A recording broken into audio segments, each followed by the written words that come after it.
Good afternoon, ladies and gentlemen. I'm Officer Dickey, D-I-C-K-E-Y, with the Commerce City Police Department. We're here today to discuss the homicide of victim Dijoun Quinn last year, March 27th, 2011. It's been 1 year since that incident, and we have the family of Dijoun Quinn here today with us, again, to ask the public for help and assistance in solving this crime. As you know, March 27th last year, approximately 9:15 p.m., in the area of 64th Avenue and Holly Street here in Commerce City, Dijoun Quinn was walking home from a convenience store. He lives in that area, and he was approached by an unknown number of suspects in a vehicle. That one of those suspects opened fire on Dijoun Quinn with a handgun and shot him multiple times. Dijoun died at the scene from his injuries, and we are still looking for answers to this tragic incident and asking for the public's help.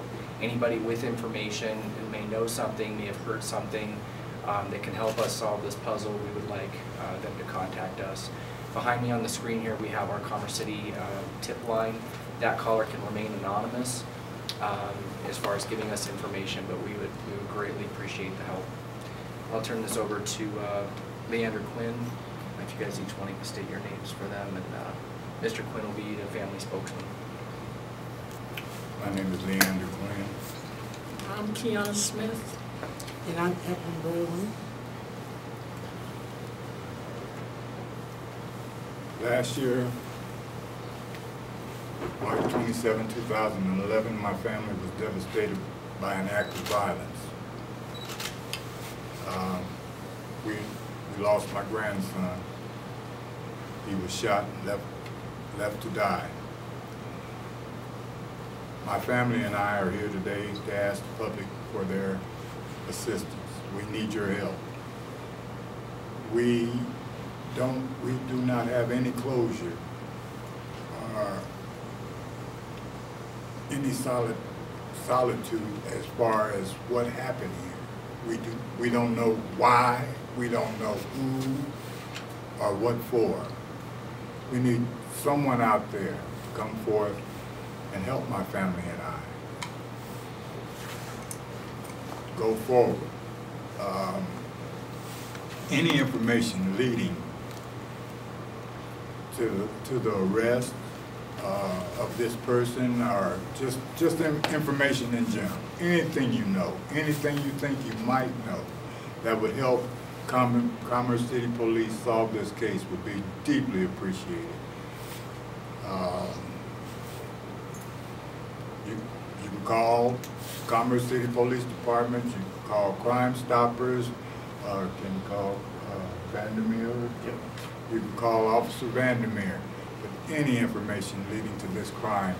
March 27, 2011, approximately 9:15. If you were in the vicinity, you know, you might have seen something and don't know you've seen it. You might have heard something about this case. Any information that would help me and my family would be appreciated. Leander, why don't you talk about Dijoun and what kind of a young man he was? He was a good-willed young man. He was very spirited, warm-hearted, and caring. I watched this child grow up, and my biggest gripe with this child was decision-making. And I could truly say, as he grew older, his decision-making had improved greatly. He had made the decision to defend his country. He was actually looking for a job.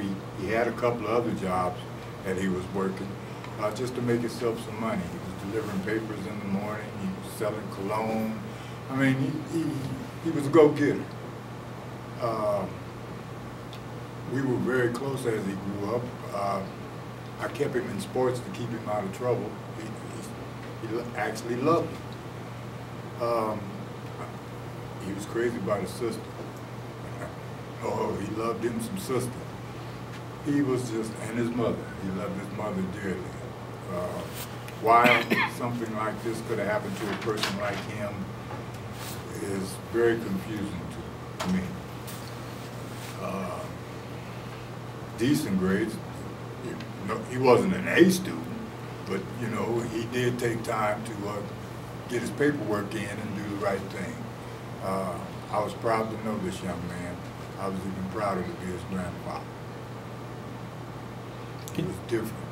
Can you talk about the last time you spoke? Yes, I can. I had seen Dee approximately 9 o'clock that evening. He came in and was standing there talking to me. You know, I mean, he couldn't pass me without saying something to me.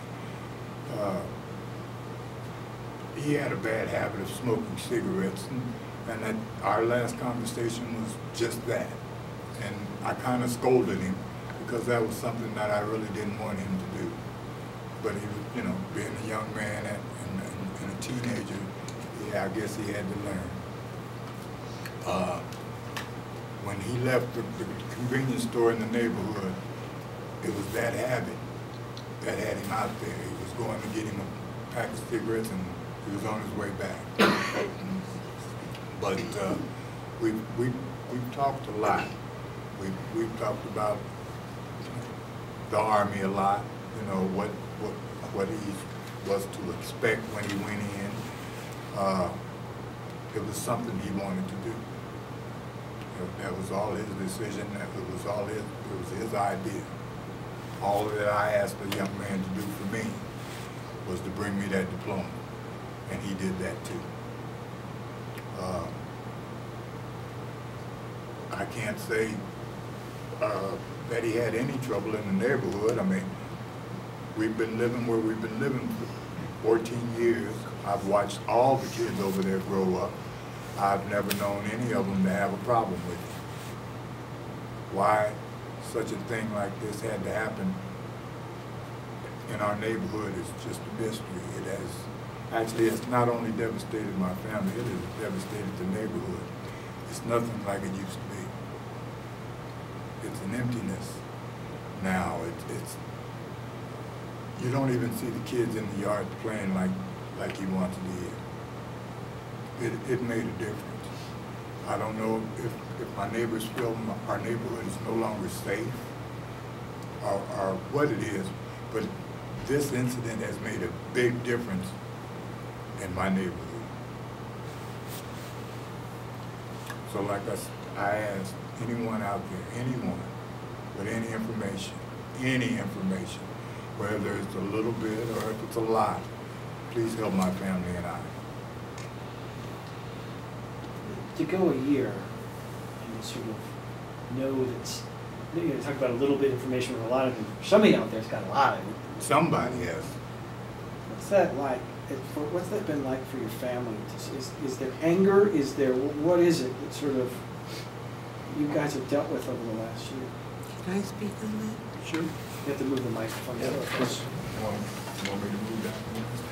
No, you can stay there.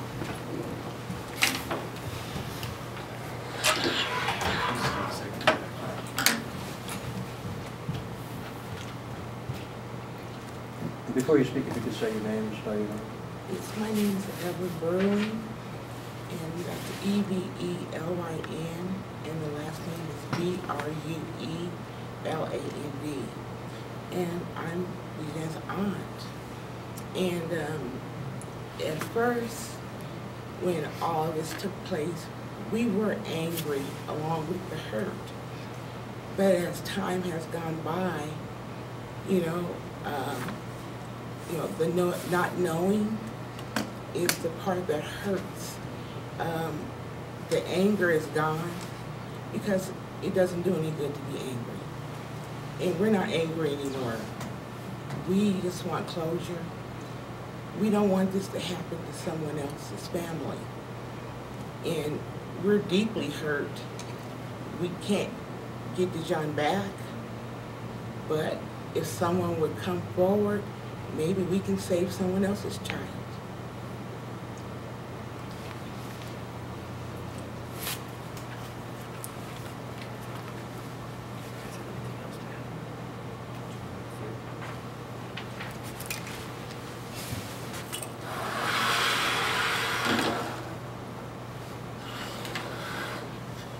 questions? Any other events, anything more? Are we getting any closer? You mentioned the red truck, obviously that wasn't involved. Right. Is there anything else people should be on the lookout for? We don't have any further information at this time. Again, that's why we're reaching out on this, hoping that somebody saw something, heard something, can come forward, and like I said, even if it's an anonymous tip, they can come forward and give us some information to help us bring this family closure. There's two phone numbers on here.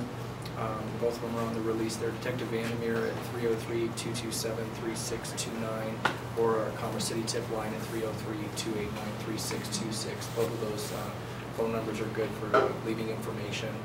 And thank you all for coming.